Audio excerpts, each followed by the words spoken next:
बच्चों, तो आप सब कैसे हो? तो आज हम सेकंड सेशन स्टार्ट करने जा रहे हैं जिसमें थ्योरेटिकल क्वेश्चन कुछ कवर किए जाएंगे। तो जैसे कि पहला क्वेश्चन है, why is diamagnetism independent of temperature. देखिए, जो डायमैग्नेटिज्म होता है इंडिपेंडेंट ऑफ टेम्परेचर होता है, उसकी वजह क्या होती है? वही इसका आंसर है।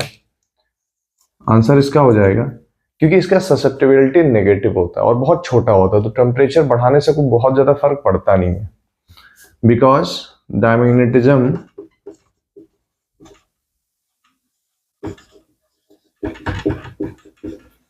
is independent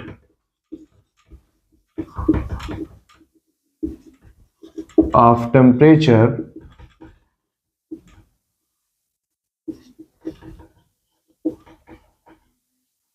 because it has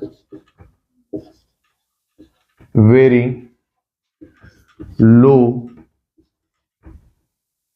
negative susceptibility।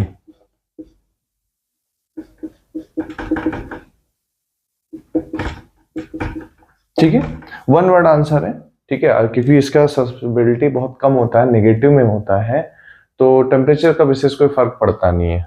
तो देखते हैं नेक्स्ट क्वेश्चन। आपसे एक क्वेश्चन पूछा जाता है कि alkali halides are diamagnetic rather than paramagnetic. तो देखिए, पैरामैग्नेटिक और डायमैग्नेटिज्म में जो बेसिक जो अंतर होता है, क्योंकि जो नंबर ऑफ अनपेयर्ड इलेक्ट्रॉन्स होते हैं, पैरामैग्नेटिक में पॉजिटिव होते हैं और डायमैग्नेटिज्म में ऑप्शंस होते हैं। तो यहाँ पे इसका आंसर क्या हो जाएगा? Because there is absence of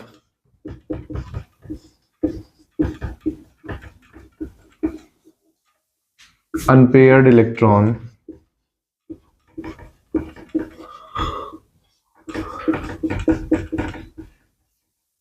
in alkali halides।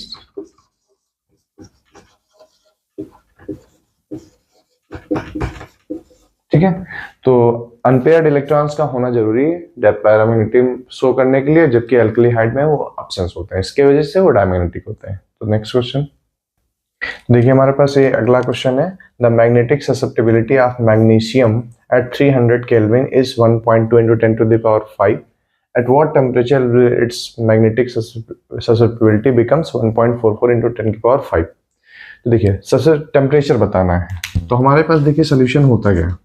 Susceptibility क्या होता है? इनवर्सली प्रोपोर्शनल टू टेम्परेचर होता है। तो अब हमारे पास दो वैल्यूज दे रखी हैं, एक वैल्यूज पूछा है। तो मान लीजिए जाई एम एट 300 केल्विन दे रखा है, वो दे रखा है 1/300, और इसकी वैल्यू गिवन है। इसकी वैल्यू कितनी है? और मान लीजिए जो आपको जाई एम टी निकालना है, यहां से लिख दे रहा हूं, वो आपका हो जाएगा 1/t के बराबर। अब दोनों को अगर हम डिवाइड कर लें, इसको इक्वेशन 1 माने और इसको इक्वेशन 2 माने, तो फ्रॉम 1 and 2,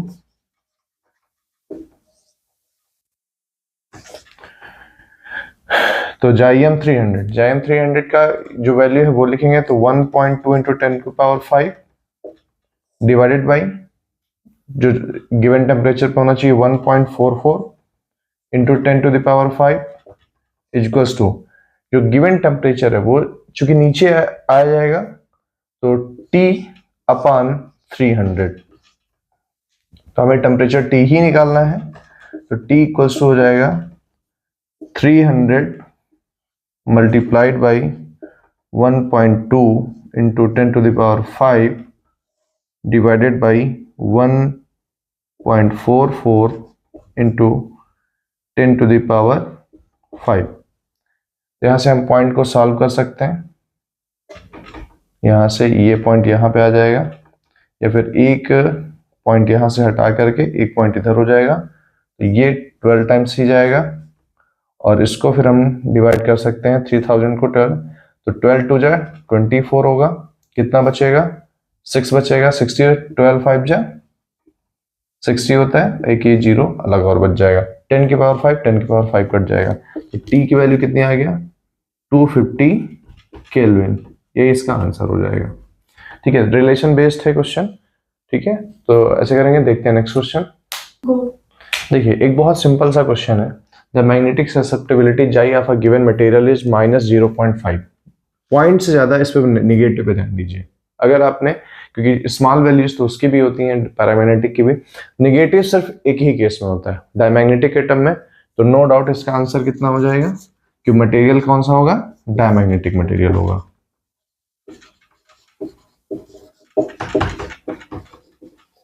ये क्वेश्चन इसलिए लिया बेटा कि अब ये बोर्ड में पूछा गया क्वेश्चन है, और जैसे कि हमने पढ़ाते वक्त भी बोला था कि डायमैग्नेटिज्म से ही रिलेटेड आपसे पूछा जाएगा, क्योंकि ससेप्टिबिलिटी जो है एकमात्र डायमैग्नेटिक के ही केस में नेगेटिव आती है, बाकी सबके केस में पॉजिटिव ही रहेगी। तो देखते हैं नेक्स्ट क्वेश्चन।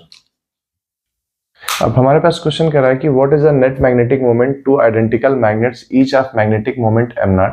यानी दो मैग्नेट्स हैं जिनका मैग्नेटिक मोमेंट m0 गिवन है इनिशियल लेवल पे, incline to at 60 degree each other with. तो कह रहा है कि जैसे कोई दो मैग्नेट्स है वो एक दूसरे से 60 डिग्री पे इंक्लाइन कर रहे हैं और इनका जो मैग्नेटिक मोमेंट है वो कॉमन है, m0 माना गया है।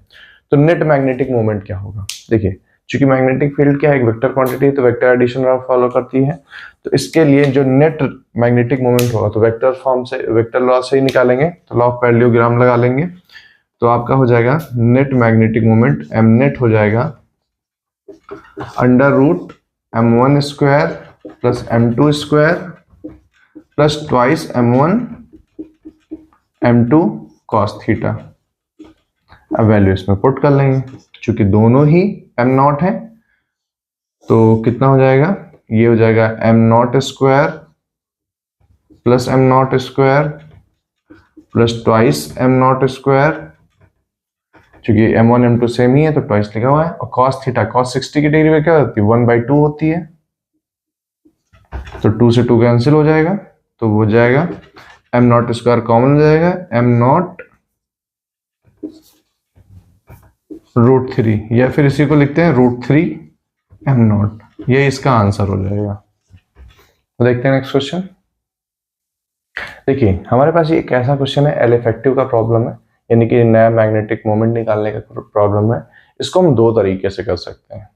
तो सबसे पहले तरीके से करके देखेंगे। कह रहा है क्वेश्चन कि एक length of a magnetized steel wire is L, small L उसकी लेंथ है, its magnetic moment is M, capital M given है जब लेंथ एल है, it is bent into the shape of L, यानी उस वायर को क्या कहते हैं, बेंड कर दिया जा रहा है, जैसे दो है वायर तो उसको एल शेप में बेंड कर दिया जा रहा है। तो अब नया मैग्नेटिक मोमेंट क्या होगा, देखिए लेंथ एल है, इनिशियल लेंथ कितनी है, एल है, दोनों बीच की लेंथ, तब इसका मैग्नेटिक मोमेंट क्या है, कैपिटल एम है, ठीक है। अब इसको एल शेप में बेंड कर देंगे तो क्या हो जाएगा, बिल्कुल इक्वल स्ट्रेंथ ली जाए तो ये l/2 हो जाएगा और ये l/2 हो जाएगा। अब मान लो एक पोल आपका यहाँ पे नॉर्थ, एक यहाँ पे है, तो हमने बोला था कि जो पोल्स के बीच का जो इफेक्टिव डिस्टेंस है वो ये होगा, और अब एक राइट एंगल ट्रायंगल बन रहा है तो ये लेंथ कितना होगा, √L²/4 प्लस L²/4, तो कितना हो जाएगा, ट्वाइस L²/4, ठीक है। ये जो कि निकल के आएगा L/√2। तो नया मैग्नेटिक मोमेंट क्या होगा, m डैश कितना हो जाएगा, ये ओल्ड है तो m न्यू आपका हो जाएगा m इंटू L/√2, और चूंकि ये आपका पहले इनिशियल ml के बराबर है तो नया m न्यू कितना हो गया, m dash m/√2, m dash m, ठीक है। ये नया मैग्नेटिक मोमेंट इनिशियल वाले का 1/√2 टाइम्स हो जाएगा। अब सेकंड फॉर्मूला जो बेस्ड है तो इसको पहले मिटा दें। तो हमने क्या एक बताया था तरीका कि एम न्यू अगर किसी वायर को बेंड किया जाता है, इफेक्टिव लेंथ चेंज होती है, तो क्या फार्मूला हो जाता है, एम न्यू आपका हो जाता था formula m old sine θ/2 upon θ/2, θ/2 को इन रेडियन लेना होता है, ठीक है। तो ये वाले क्वेश्चन पे ये फॉर्मूला आपको प्रैक्टिस होगा, बट इस क्वेश्चन में मैं मॉडिफाई करूंगा आपकी प्रैक्टिस के लिए। अगर इस वायर को इक्वली बेंड ना करके सेमी सर्कुलर बेंड किया जाए लाइक दिस, तो अब नया मैग्नेटिक मोमेंट क्या होगा, ये आपके लिए क्वेश्चन है। आप इस फॉर्मूले का यूज कर सकते हैं। ठीक है, तो ये आप अपनी प्रैक्टिस करिएगा। तो इस क्लास में इतना ही रखते हैं, मिलते हैं नेक्स्ट क्लास में नए चैप्टर के साथ। Thank you.